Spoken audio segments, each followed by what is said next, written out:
तो बच्चों हम लोगों लास्ट क्लास में इरेशनलिटी प्रूव करना सीखा था, ठीक है ना। जो हमारी नेक्स्ट एक्सरसाइज है दैट इज़ 1.4। तो केवल एक चीज़ हमको बची हुई है जो चैप्टर में पढ़नी है कि किसी को हम देख के बता सकते हैं ये कि टर्मिनेटिंग डेसिमल है या नहीं है। क्लियर है क्या? तो ये लास्ट टॉपिक हमारा बचा है कि how we can say this expression is a terminating decimal और this expression is not a terminating decimal. Clear है क्या? तो ये चीज़ हमें देखनी है। देखो बेटा, कुछ मैं दिखाता हूँ आपको। जैसे सपोज लिखा है बेटा 0.81 सपोज, ठीक है 0.81। तो इसे मैं क्या लिख सकता हूँ? देखो 81 बाई, किसी कोई तकलीफ तो नहीं है। अब डिनोमिनेटर देखो, डिनोमिनेटर क्या है? डिनोमिनेटर क्या है? 100 के फैक्टर कहते हैं। डिनोमिनेटर फैक्टर किसके फैक्टर? डिनोमिनेटर के। डिनोमिनेटर के फैक्टर किया बनने तो 100 क्या हो जाएगा? 2 × 2 × 5 × 5। क्लियर है क्या? ठीक है। 100 क्यों रहा है? तो तुम सो रहे हो, जाग के बैठो। तो देखो यहाँ पे डिनोमिनेटर के फैक्टर क्या है? 2 का स्क्वायर × 5 का स्क्वायर। क्लियर है क्या? बात समझ में आ गई? लो ढक्कन वापस करो भाई। यार तुमने भी गिरा दी, कोई नहीं। चलिए ये आ गया हमारे पास, ठीक है क्लियर। अब हमारे पास बेटा देखो अगर आ जाए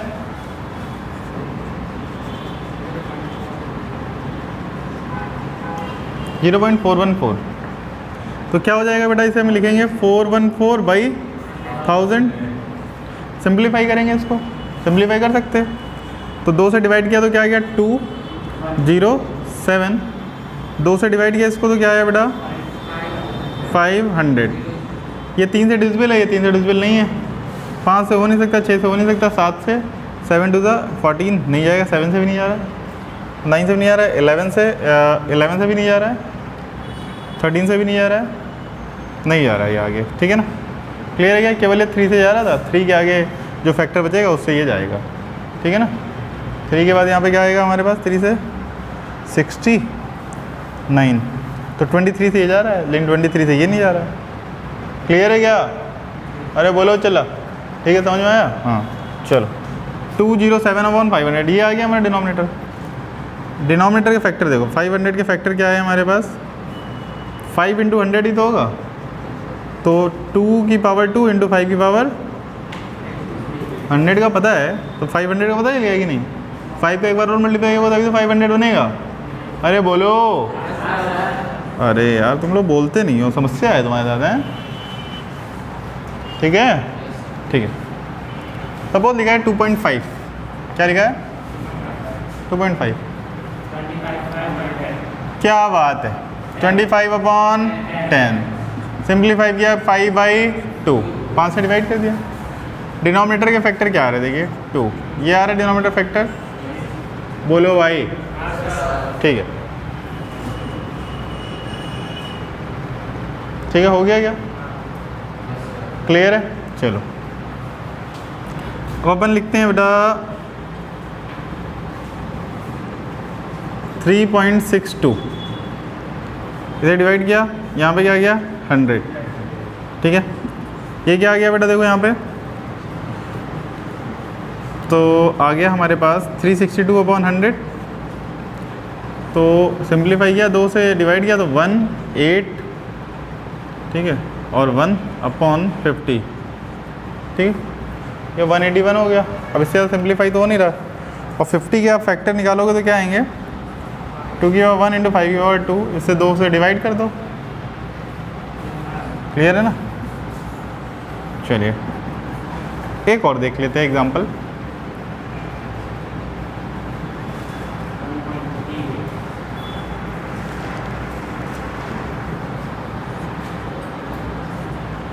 जीरो 0.4 है सपोज, ठीक है 0.4।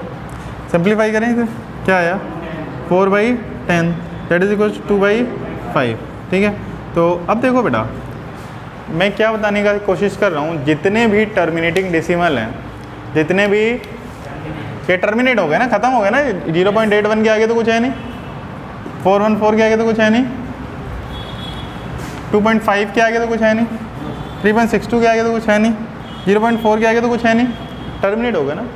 जब टर्मिनेट हो गए तो इनके डिनोमिनेटर में देखिए या तो 2 का फैक्टर आ रहा है या तो 2 का आ रहा है या तो 2 का आ रहा है या तो 5 का आ रहा है, ठीक है क्या, या तो 2 का आ रहा है या तो, मतलब एक चीज़ हमें समझ में आ गई, if any expression in simplified form, किस फॉर्म में, P अपॉन Q, मतलब अगर कोप्राइम हो, क्या हो P अपॉन Q, कोप्राइम। अगर भाई P अपॉन Q की फॉर्म में कोई एक्सप्रेशन है और PQ क्या है हमारे, कोप्राइम, क्या है बेटे, कोप्राइम, मतलब none other factor otherwise none other factor apart 1, दोनों के बीच में कुछ भी HCF कॉमन ना हो अपार्ट फ्रॉम 1। क्लियर है क्या बेटा। तो जो Q हो वो अगर 2 की पावर m इंटू 5 की पावर n में आए, 2 की पावर m इंटू 5 की पावर n की फॉर्म में अगर आ रहा है, अगर केवल Q के यही फैक्टर बन रहे हैं तो हम बोलेंगे कि जो रैशनल नंबर है वो कैसा है, टर्मिनेटिंग है। अदरवाइज हम क्या बोलेंगे, मतलब ये एक रैशनल नंबर है अदरवाइज नहीं है। क्लियर है क्या। अच्छा आप कहोगे सर m और n को थोड़ा सा एक्सप्लेन कर दो, क्यों, क्योंकि भाई देखो यहाँ पे 2 तो है 5 नहीं है, और यहाँ पे 5 है तो 2 नहीं है। तो भैया यहाँ पे जो m और n है,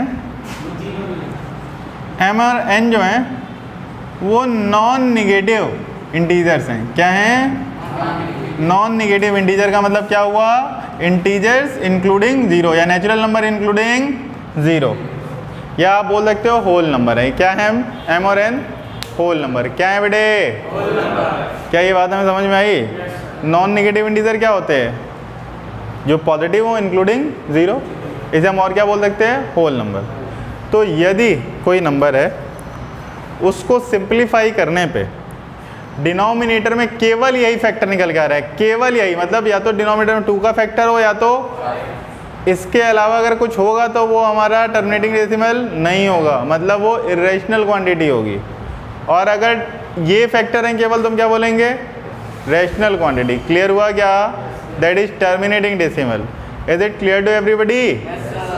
ठीक है, तो लिखो, एक लाइन नोट करके लिखो, if any expression in simplified form, if any expression in simplified form, if any expression in simplified form, if any expression in simplified form comes to be P upon Q, comes to be P upon Q, comes to be P upon Q, comes to be P upon Q, then its denominator Q, then its denominator Q, then its denominator Q must be in the form of, must be in the form of, must be in the form of, must be in the form of 2 to the power m into 5 to the power n, जो board पे लिखा हुआ है 2 to the power m into 5 to the power n, where m and n are whole number, और bracket में लिख लो non negative integers.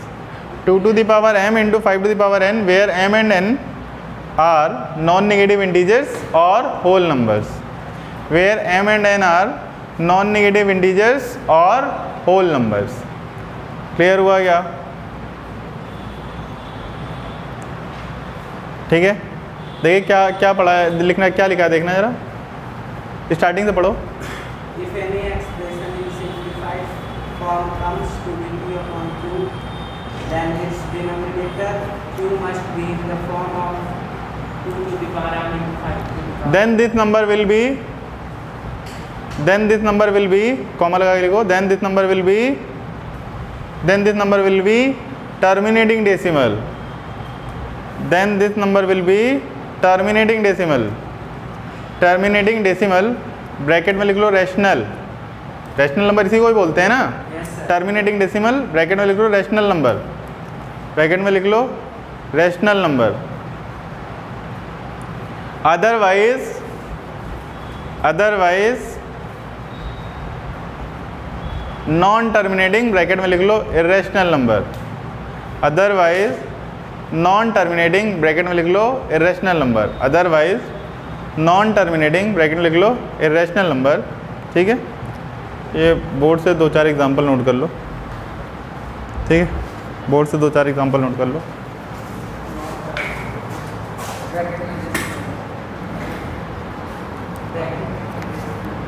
Irrational number last में। हाँ,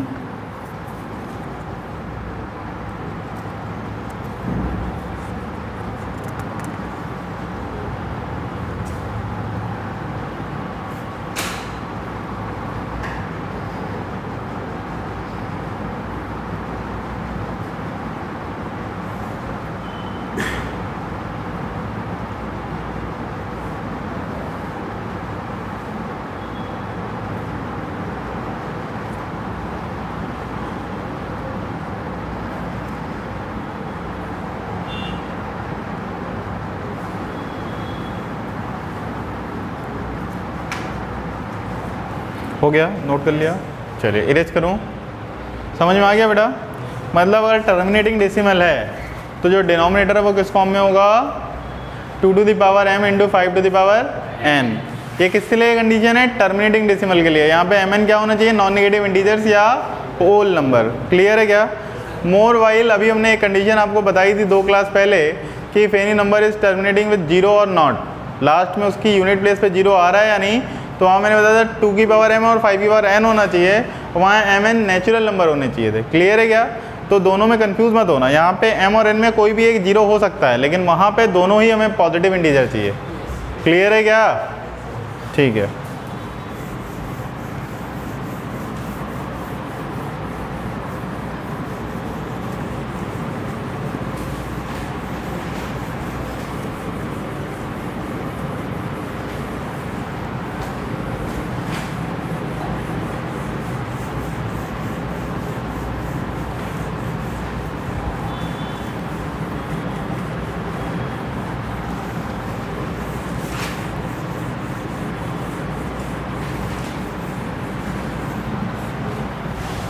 हो गया। हाँ मिस्टर, खड़े हो तुम, खड़े हो। आदवन, महाराजा आदवन जी, आप मुझे ये बताइए 5/7 टर्मिनेटिंग डेसिमल है या नहीं है?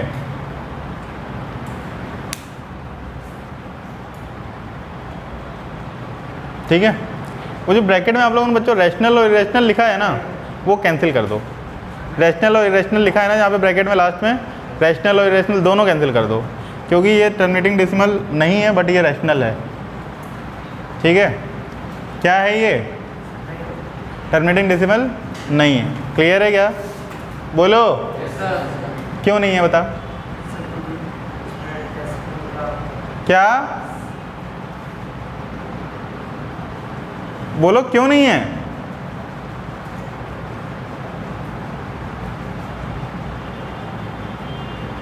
डिनोमिनेटर क्या दिख रहा है?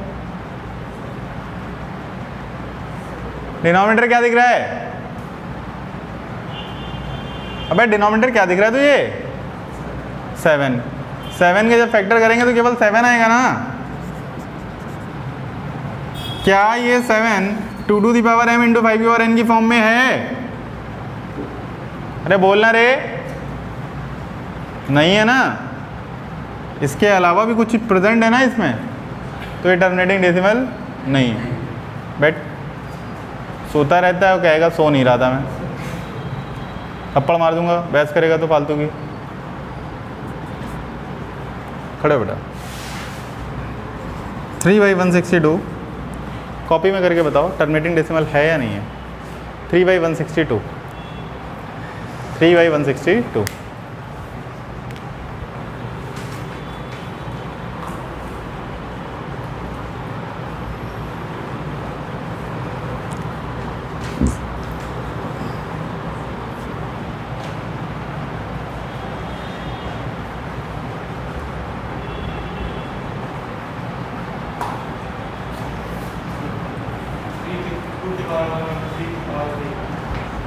टू की पावर 3/162 में जो 162 बन रहा है, ये बन रहा है 3 की पावर 4। इंटू 2 की पावर 1, यही बन रहा है क्या? बोलो भाई। ठीक है, अब बताओ ये टर्मिनेटिंग डेसिमल है या नहीं है? 2 है तो होगा, ऐसा नहीं है गधे। डिनोमिनेटर केवल 2 की पावर m इंटू 5 की पावर n की फॉर्म में होना चाहिए, इसके अलावा कोई दूसरा प्राइम नंबर डिनोमिनेटर में नहीं दिखना चाहिए। समझ में आया ढक्कन? हाँ, denominator must be of the form of this only, इसके अलावा कोई फैक्टर नहीं होना चाहिए, अदरवाइज टर्मिनेटिंग डेसिमल। समझ में आया चाचा? बैठो। क्लियर हुआ? अरे बोलो भाई। हाँ चलो,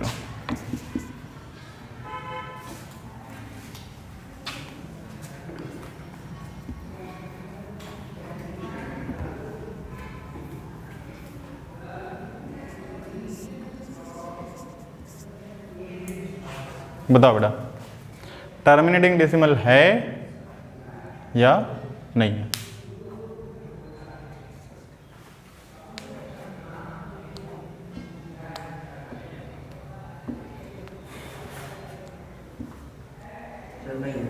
नहीं है। डिनोमिनेटर के फैक्टर क्या आ रहे हैं?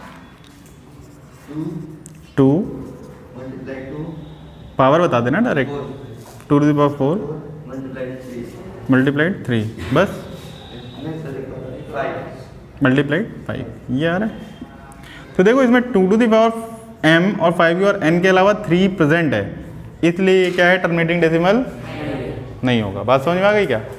क्या हम क्लियरली बता सकते हैं कि कौन सा एक्सप्रेशन टर्मिनेटिंग डेसिमल है और कौन सा नहीं है? बोलो भाई। क्लियर है क्या? समझ में आ गया? बैठ जाओ बेटा। ठीक है, तुम खड़े हो।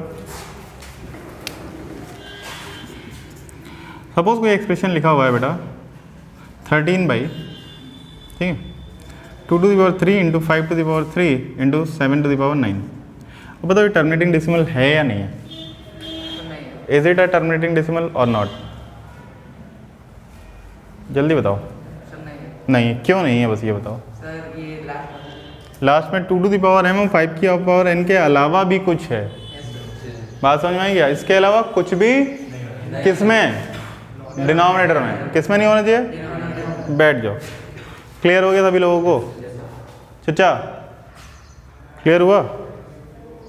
हाँ ठीक है ना।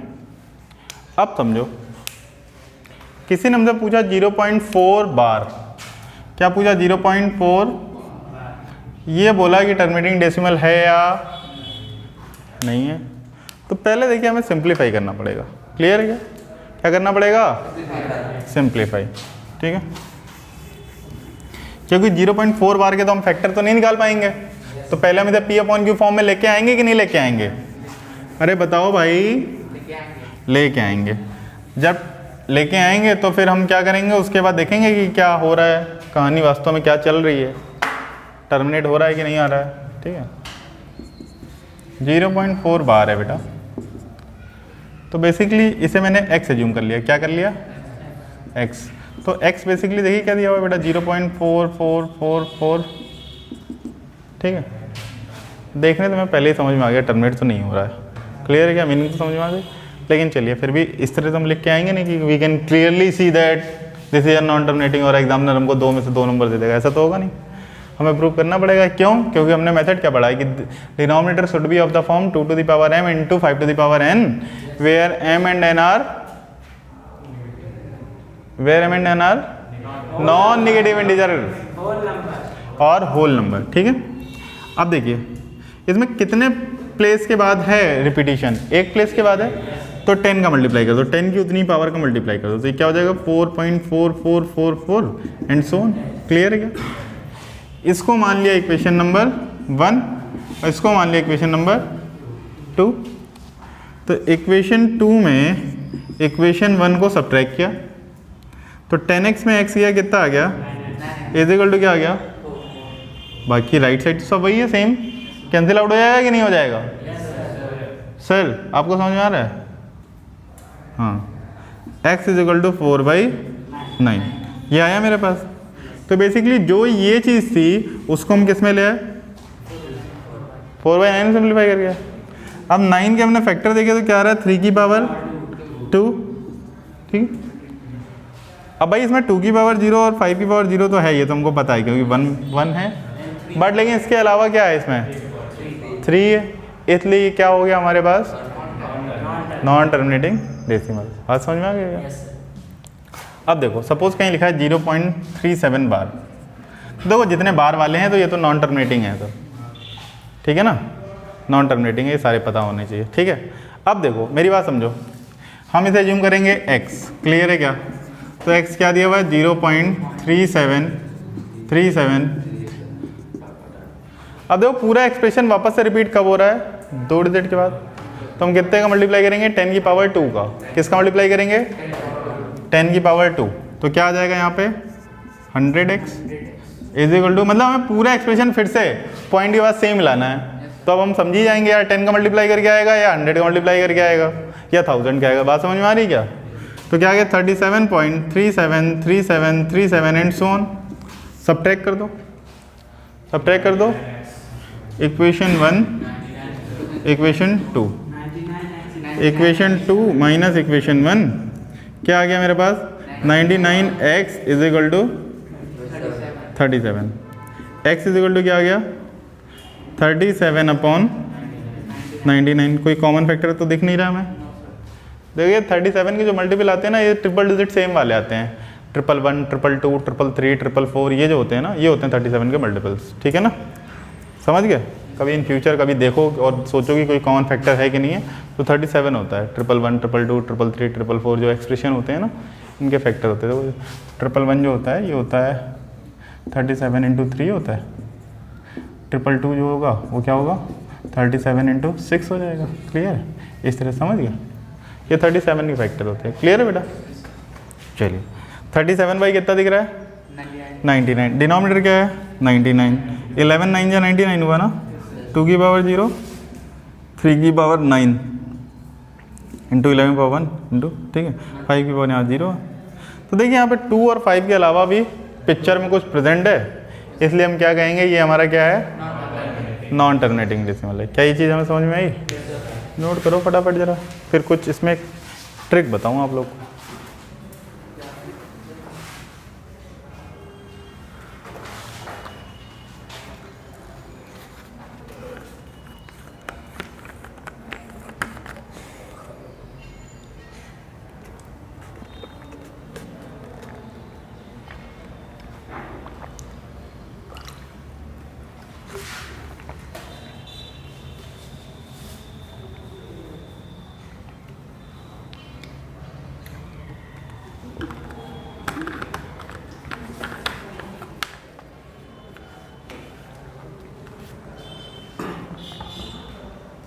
भैया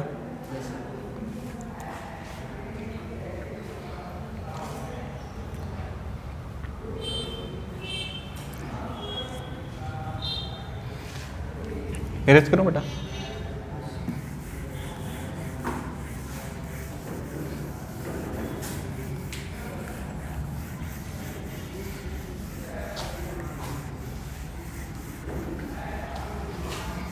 ठीक है, अब देखो सपोज कहीं लिखा है 0.2757 बार। अब बार जो है किसके ऊपर है 57 के बार है, ठीक है। ये हमने x एज्यूम किया, क्या एज्यूम किया x, तो क्या आ जाएगा x इज इक्वल टू 27। अब देखो 57 रिपीट हो रहा है केवल ना, क्लियर है क्या? बार जिसके ऊपर है केवल वही क्वांटिटी रिपीट हो रही है, बात समझ में आ गई। अब हम वापस से ये फोटो तो क्रिएट होने से रही, वापस से फोटो क्रिएट होगी क्या? मैंने क्या बताया, पॉइंट के बाद हमें दो जगह पे सेम एक्सप्रेशन चाहिए, पॉइंट के बाद दो जगह पे हमें सेम एक्सप्रेशन चाहिए, क्लियर है क्या? पॉइंट तुम यार मुंह धो क्या हो पहले, जाओ निकलो, सो रहा है वेडे वेडे जमाई ले रहा है, चल मुंह धो के आने में क्या बुराई है यार, ये बता कोई बुराई है क्या? मैंने कोई पनिशमेंट दिया? आराम से जाके धो के आ फटाफट, ठीक है। तो ये आ गया, पॉइंट के बाद हमें देखिए क्या चाहिए, दो जगह पे सेम डिजिट रिपीट चाहिए और फिर हम सबट्रैक्ट कर देते हैं। तो पहली बात, पॉइंट के बाद सेम डिजिट अगर बनानी है तो किसका मल्टीप्लाई करना पड़ेगा 100 का। तो हमने पहले किया मल्टीप्लाई किसका बेटा 100x, कितना आ गया 27 माइनस 57 57 एंड सो ऑन। और फिर इसी को सेम रिपीट कराना है फिर से एक बार, तो फिर से 100 का मल्टीप्लाई करना पड़ेगा इसमें। 100 इंटू 100 कितना हो जाएगा 10,000x। ये क्या आ गया 2757.5757 एंड सो ऑन। दो है पक्का, दोया भी है नहीं तूने? चल बैठ जा तू, ठीक है। इतनी तेज तू तो रॉकेट भी नहीं जाता लॉन्च होता है, इतनी तेज तू गया और आ गया, ठीक है। क्लियर है। इक्वेशन 2 में हम क्या करेंगे, इक्वेशन 1 को माइनस करेंगे। क्या करेंगे, इक्वेशन 2 में इक्वेशन 1 को माइनस करेंगे। तो देखो 10,000 में 100 गया, कितना हो जाएगा, ये पॉइंट के बाद सारी पिक्चर खत्म। 2757 में से 27 गया तो क्या हो जाएगा 2730। तो x इज इक्वल टू क्या आ गया 2730 अपॉन, क्लियर है क्या, x इज इक्वल टू क्या आ गया 273 अपॉन, ठीक है। तो क्या हुआ, सिंप्लीफाई बाद में कर लेंगे, अभी इसे 3d से सिंप्लीफाई हो जाएगा ये, ठीक है। मतलब ये फॉर्म था, फाइनली जो आंसर है हमारा वो ये है, ठीक है। तो मैं जो लॉजिक आपको बताना चाह रहा था, इसके बाद सिंप्लीफाई अपन कर लेंगे। मैं लॉजिक ये बताना चाह रहा था कि पहली बात तो देखिए जितने भी नंबर्स पे बार होगा वो क्या होंगे हमारे पास, नॉन टर्मिनेटिंग होंगे। हमने पढ़ा है ना, नॉन टर्मिनेटिंग बट रिपीटिंग तो भी रैशनल है। रिपीट हो जाए या टर्मिनेट ना हो तो भी रैशनल होता है कि नहीं होता है, रैशनल आ रहा है कि नहीं, P/Q फॉर्म में आ रहा है कि नहीं आ रहा है, बोलो। टर्मिनेटिंग या रिपीटिंग में कोई भी एक हो तो रैशनल ही होगा। तो हम रैशनल नंबर की बात कर रहे थे, इसीलिए मैंने रैशनल और इरेशनल गलत लिखा दिया था, आपको कैंसिल करा दिया जो पॉइंट लिखवाया, ठीक है ना। दैट विल बी, एक जगह टर्मिनेटिंग आएगा, एक जगह आएगा नॉन टर्मिनेटिंग, ठीक। मेरे कहने का मतलब है आप पहचानो क्या नंबर लिखा हुआ है, ठीक है। डायरेक्टली अगर आपको आंसर लिखना है, सपोज ये दिया हुआ था, हमें डायरेक्टली आंसर लिखना है, तो आप क्या करोगे, नंबर बिना बार के लिख लो, बिना बार बिना पॉइंट, बिना बार बिना पॉइंट, ये लिख लिया। माइनस वो पार्ट जिस पे बार नहीं है, माइनस वो पार्ट जिस पे बार, अपॉन जितने नंबर पे बार है उतने टाइम्स 9, जितने नंबर पे बार नहीं है उतने टाइम 0। तो देखो क्या आ जाएगा 2730 अपॉन, यही चीज़ है, सेम फोटो है। फिर देखो मैं क्या बोल रहा हूँ, वापस से सुनना मेरी बात ध्यान से। पूरा नंबर एज इट इज लिख लो, माइनस वो पार्ट जिस पे 0 अपॉन जितने नंबर पे बार है उतने टाइम्स 9, एक नंबर पे बार है, ठीक है। और 0 कितनी बार, बाकी बचे नंबर तो बाकी बचा है ही नहीं। तो देखो इसको ध्यान से देखो, पीछे पलट के 4/9 ही आया था ना, सिंप्लीफाइड करने में 4/9 ही आया था। वापस से देखो इधर, पूरा नंबर विदाउट बार, माइनस वो पार्ट जिस पे बार हो, बार ना हो, ठीक है, अपॉन जितने नंबर पे बार हो उतने टाइम्स 9, और 0 कितनी बार आएगा, जितने नंबर के ऊपर बार नहीं। तो 37/99 ही तो आया था ये, देखो क्लियर हुआ क्या। हाँ चचा, हाँ जितने बार होंगे उतनी बार 9 लिख लो, जितने बार उतनी बार, ठीक है। तो आप क्या करोगे, पूरा नंबर लिख लोगे विदाउट बार विदाउट डेसिमल, विदाउट बार विदाउट, जैसे सपोज हमसे किसी ने कहा 2.573 और 73 पे बार लगाया, तो इसका पूछे कोई तो क्या आएगा आंसर, तो तुम लिखोगे 2573, पूरा पहले लिख लो, माइनस वो नंबर जिस पे बार नहीं है, अपॉन कितने नंबर पे बार है, ठीक है, कितने 0, 1,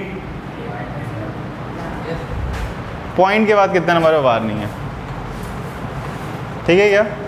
मैं चेक कर लेता हूँ, एक मिनट, मैं भी थोड़ा सा कंफ्यूज हूँ कि पॉइंट वाला कंसेप्ट सही है कि नहीं। तो क्या आ जाएगा 2573, कब जब हम 10 का मल्टीप्लाई करेंगे, फिर हम 100 का करेंगे, 1000, सही है। पॉइंट के बाद कितने नंबर पे 0 नहीं है, क्लियर है क्या। क्या बात समझ में, ट्रिक समझ में आई? क्या ये निंजा ट्रिक समझ में आई तुम लोगों को? ठीक है, कहीं लिखा हुआ है अगर 57.235 और 35 पे बार है तो क्या करोगे आप, इसका आंसर क्या आएगा डायरेक्टली 57235 माइनस 572 अपॉन कितने नंबर पे बार है, पॉइंट के बाद कितने डिजिट पे जी, आंसर। क्लियर हुआ क्या? क्लियर हुआ?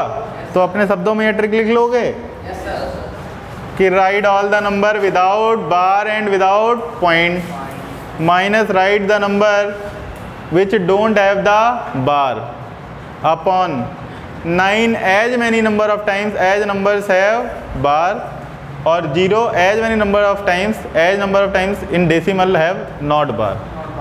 क्लियर है क्या? निंजा ट्रिक समझ में आ गई तुम लोगों को? छाप लो, किसी बुक में नहीं लिखा मिलेगा।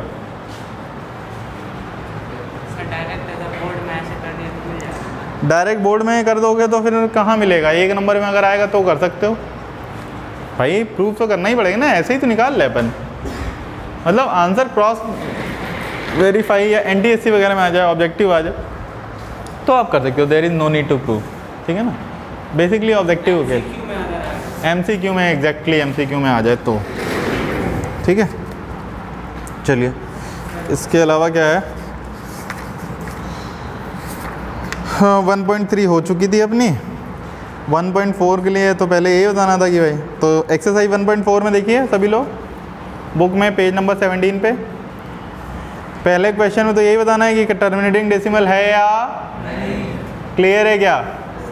तो खड़े हो जाओ भाई, बताओ पहला क्वेश्चन का पहला पार्ट 13/3125 13/3125 है पहला पार्ट, 13/3125 हाँ 13/3125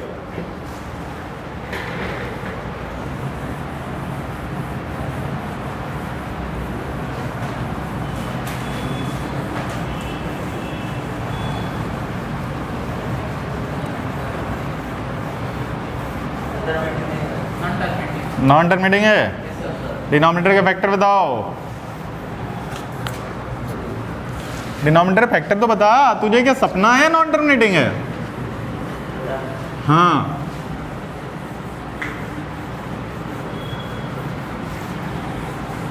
अरे यार 5 की पावर 4 आएगा, तो मैं 3125 के फैक्टर नहीं पता है, बताओ कैसे काम चलेगा यार?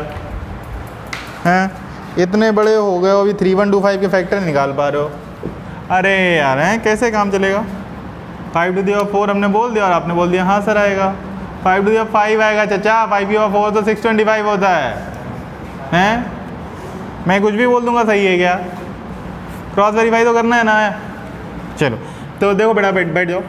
पहले पार्ट का जो डिनोमिनेटर है, डिनोमिनेटर क्या दिखा रहा है 3125 के फैक्टर निकालोगे तो क्या आ रहा है 5 की पावर 4 आ रहा है, तो 2 की पावर 5 और 2 की 5 की पावर m इंटू 5 की पावर n की फॉर्म का होना चाहिए है, इंटू 2 की पावर 0 ही तो लिखा है, तो ये टर्मिनेटिंग है गधे, टर्मिनेटिंग है।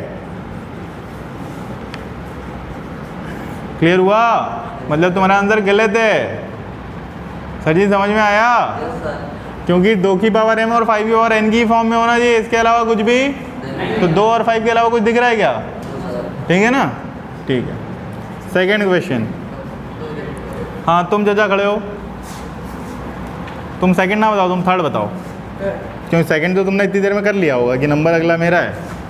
हाँ थर्ड है 64/455। चलिए बताइए भाई फैक्टर, प्राइम फैक्टराइजेशन तो आता है ना? हाँ चलो बताओ फटाफट। 64/455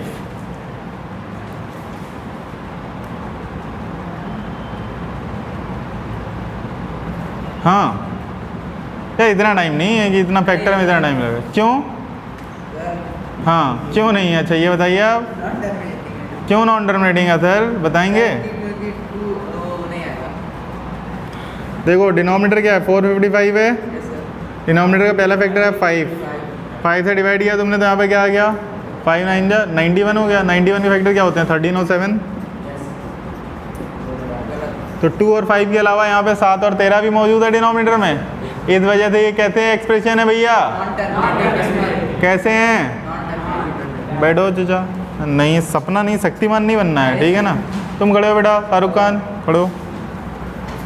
सेकंड पार्ट है इसका 17/8। बताओ भाई टर्मिनेटिंग डेसिमल है कि नहीं? ओ चाचा बोर्ड पे देखो, 8 डिनोमिनेटर में है। 8 के फैक्टर क्या होते हैं?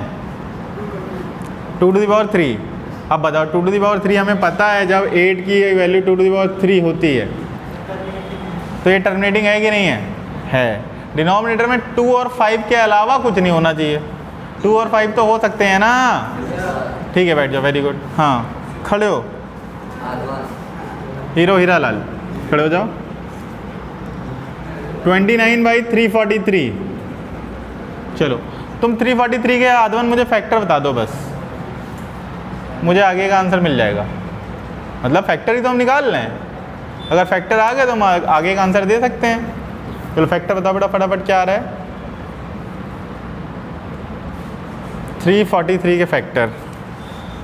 हाँ आज ही की डेट में देना है बेटा आंसर। हाँ आज ही देना आंसर, हाँ घर से करके नहीं लाना है।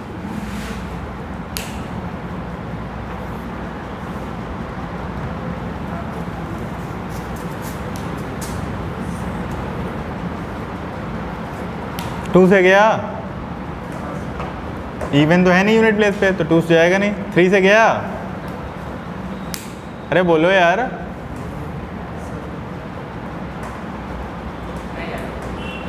थ्री से गया, बोलो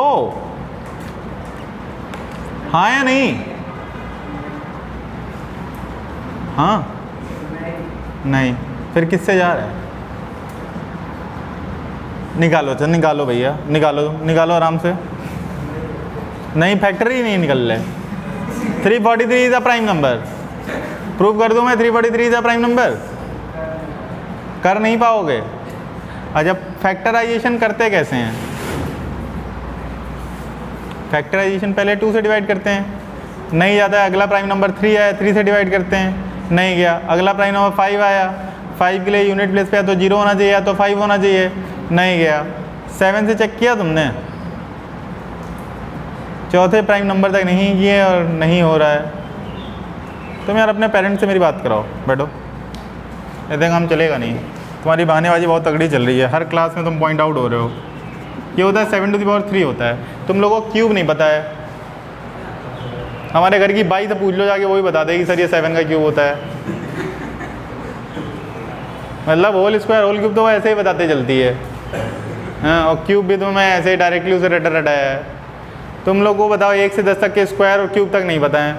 and you people are studied in class 10। Nonsense.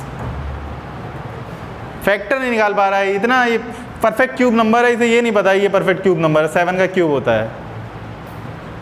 चल खड़ा हो फिर से बता, अब ये टर्मिनेटिंग डेसिमल है या नहीं है? है टर्मिनेटिंग डेसिमल। देख रहे हो इतना बड़ा ये साइंटिस्ट है कि इतनी देर से मैं समझा रहा हूँ, पूरा लेक्चर निकल गया बताने में कि 2 और 5 के अलावा कोई तीसरा फैक्टर नहीं होना चाहिए। और 2 और 5 के अलावा इसको कुछ भी नहीं दिख रहा है। तो बेटा सो बैठ के आराम से बैठो, तुम सो आराम से, तुम सो। ठीक है, ये कैसा है बेटा? टर्मिनेटिंग डेसिमल नहीं है, ठीक है ना, नॉन टर्मिनेटिंग है। सही है सर। आप भी इसी कैटेगरी में तो नहीं आते हैं? हाँ आप तो x + x को x² लिख देते हैं। नहीं ये नहीं था, वो दूसरा था क्या? अच्छा अच्छा अच्छा अच्छा अच्छा। एक महाराज थे, उन्हें x² * पता नहीं y था, तो क्या लिखे जा रहा भगवान जाने। फिर उसको सिखाया क्लास 10th में। They are studied in class 10th। हमारे इंडिया का एजुकेशन सिस्टम जो है डे बाई डे इतना आगे जा रहा है कि बहुत जल्दी हम चांद पे पहुंच जाएंगे। चंद्रयान 2 आप ही लोग लिखेंगे जाके, हैं जो फेल हुआ था। चलिए क्वेश्चन नंबर अपन आते हैं बेटा 5, 6, 7। चलो 7th पार्ट पे आते हैं। 129/2⁻2 5⁻7 × 7⁻5। बताओ बेटा ये है टर्मिनेटिंग डेसिमल? नहीं, स्ट्रेट अवे नहीं है क्योंकि 2 और 5 के अलावा यहाँ पे क्या प्रेजेंट है? बैठ जाओ, ठीक है। तुम खड़े हो, चाचा खड़े हो। चलो 6/15 बताओ बेटा ये टर्मिनेटिंग है या नहीं है? नहीं है सर। मैंने क्या बताया, वो सिंप्लीफाइड फॉर्म में होना चाहिए। किस में होना चाहिए? आपने ध्यान ही नहीं दिया। इसे सिंप्लीफाई तो आपने किया ही नहीं। 2/5 हो गया। ये है Yes. हाँ, समझ में आ रही है बात क्या? तो ज़रूरी थोड़ी है क्वेश्चन में सिंप्लीफाइड फॉर्म में दिया हो, ठीक है। बैठ जाइए। क्लियर हुआ बेटा? हाँ ठीक है। आप लोगों को समझ में आया? सिंप्लीफाइड फॉर्म में होना चाहिए, तो यही चीज़ तो आपको देखनी है। हाँ, क्वेश्चन ने इसमें थोड़ा सा यू टर्न ले लिया, समझ आया? चलो तुम खड़े हो, फिर से खड़े हो भाई, हीरो हीरा लाल खड़े हो जाओ। 35/50 बताओ। नहीं है, क्या आ रहा है सिंप्लीफाई करने पे? 5 और यहाँ पे आया 10 और ये सॉरी 7 और 10, 7 और 10 के जो फैक्टर होते हैं वो 2 × 5 होते हैं, लेकिन 2 और 5 के अलावा भी आपको क्वेश्चन में कुछ दिख रहा है। क्लियर है क्या? इनको कुछ और दिख रहा होगा तभी तो इन्होंने बोला ऐसा। सिंप्लीफाइड फॉर्म बैठो चाचा, है टर्मिनेटिंग डेसिमल ये। क्लियर हुआ क्या? ठीक है, ठीक है। इसके अलावा कुछ नहीं है बच्चों, चैप्टर खत्म हो गया। मिसलिनियस लगा लीजिएगा, मिसलिनियस नहीं दिया हुआ इसमें, ठीक है। चैप्टर खत्म, rest we will continue in the next class, ठीक है। नेक्स्ट चैप्टर कौन सा पढ़ना चाहते हैं आप लोग? कल कौन सा चैप्टर पढ़ना चाहते हो? अरे बताओ भैया। रियल नंबर मैंने पढ़ा दिया, पॉलिनोमियल मैंने पढ़ा दिया, linear equation in two variable मैंने पढ़ा दिया। अब बताओ क्वाड्रेटिक पढ़ना है या नहीं पढ़ना है? क्वाड्रेटिक पढ़ चुके हो, वेरी गुड। अर्थमेटिक प्रोग्रेशन पढ़ना है कि नहीं पढ़ना है? पढ़ना है। अभी तो नहीं पढ़ा किसी ने? कल अपन स्टार्ट करेंगे एपी। क्लियर है क्या? अर्थमेटिक प्रोग्रेशन क्लियर है क्या? सीक्वेंस में चलते हैं फटाफट कंप्लीट करते हुए, और कोशिश करेंगे कि ईयर एंड तक हमारा सिलेबस 3 बार रिवाइज हो जाए, ठीक है। चलो।